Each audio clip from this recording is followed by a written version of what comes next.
Cruz.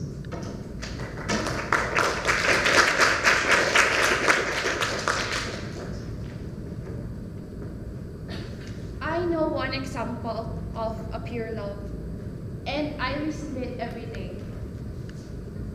It's from my parents.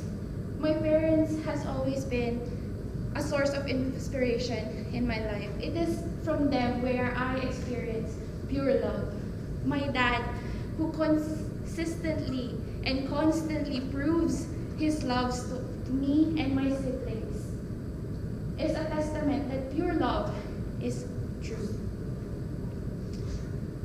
And me, as their daughter, as the eldest, I find it in me to return this pure love not only to my parents, but to people I encounter in my life.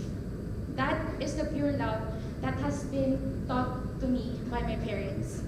And that is the pure love that I want to pass on to the people that I meet throughout my life.